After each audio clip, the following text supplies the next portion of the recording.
Hey Vikings fans, welcome to 1500ESPN.com. I'm your beat reporter Andrew Kramer, live here from Lambeau Field after a 26-26 tie.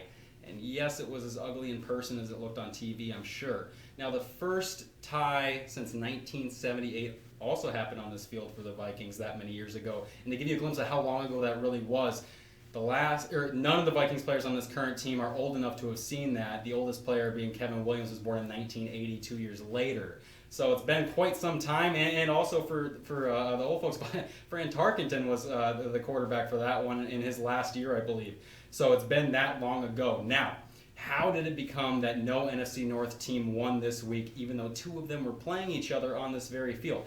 It's because the Vikings relinquished a 23-7 lead in the fourth quarter, allowing scoring drives to Matt Flynn, who stepped in for Scott Tolzien, allowing scoring drives to Matt Flynn of 60, 77, and 80 yards. Didn't have a short field on those. It wasn't because of turnovers. He took the ball, he drove it downfield, he put up 16 points. Now they went for two and didn't get it. Otherwise, they would have just kicked the extra point on that first touchdown they had in the fourth quarter, and they hypothetically would have won. But woulda, shoulda, coulda. We're sitting here at a tie and at 2-8-1 record for the Minnesota Vikings. They force a 5-5-1 record for the Packers, who are now half a game back from Chicago and Detroit in the division lead, who both lost today. Now the Lions lose to Tampa Bay. The Bears lose to the Rams. It seems like no one wants to take hold of this division. Obviously, it's not going to be the Vikings, but what the Vikings can do is play spoiler, and they've done that at least for a little bit today. Now, they play the Chicago Bears next Sunday at home. Christian Ponder's already been given the start by Leslie Frazier. That'll be Ponder's ninth start. Ponder is now 1-6-1 this season in his third season at quarterback. And of course, those 6 losses and 1 tie can't totally be put on him. However, he was put in a position to win the game at points even today.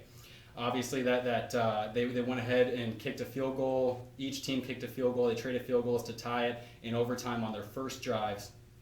Ponder had a shot on 3rd and 14.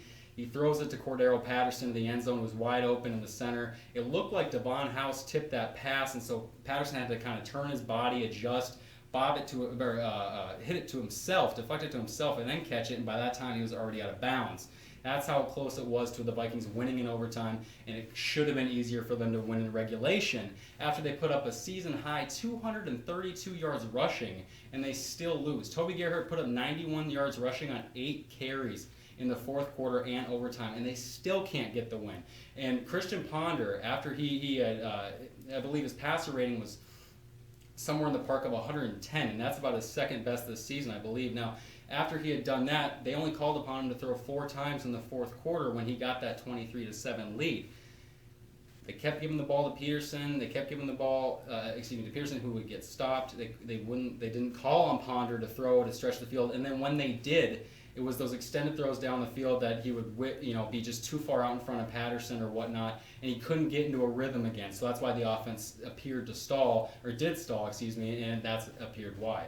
Now, like I said, the Vikings are at 2-8-1. They avoid the 2-9. Many players on this team had never experienced a tie before. Even Coach Leslie Frazier, who's been in the business for around 30 years, has never experienced a tie before. So this is all a first for many people in the Minnesota Vikings organization. Obviously, they're not too happy about it, but they are glad they get to play spoiler to the Packers, and they're going to try and do the same next week to the Bears. They don't get out of this one completely safe, however. Cornerback Xavier Rhodes suffered a concussion along with receiver Joe Webb. It's unknown how long they'll be out, but the NFL concussion protocol does take some time to go through. John Sullivan had a concussion last week, and he didn't clear it until Thursday night. He practiced one day Friday and was able to play today. So we'll see what happens with Rhodes, a rookie who needs some time, probably just to get his head clear from the concussion and to go back and look at the game tape and adjust to what he needs to do. Along with Webb, who's little used as it is, but a run-blocking receiver that can certainly get things done. Cornerback A.J. Jefferson exited early as well with a neck injury. Now, normally that doesn't matter, but the Vikings are so deep into their depth in the secondary already that they've had to move safety Robert Blanton down to the nickel corner spot, so cornerback Marcus Sherrills, Frazier said, doesn't get worn out because he's also the top punt returner. Other than that, it looks like the Vikings should be up to full health coming into next week against the Bears. From Lambeau Field, I'm Andrew Kramer. Thanks for checking this out, Vikes fans.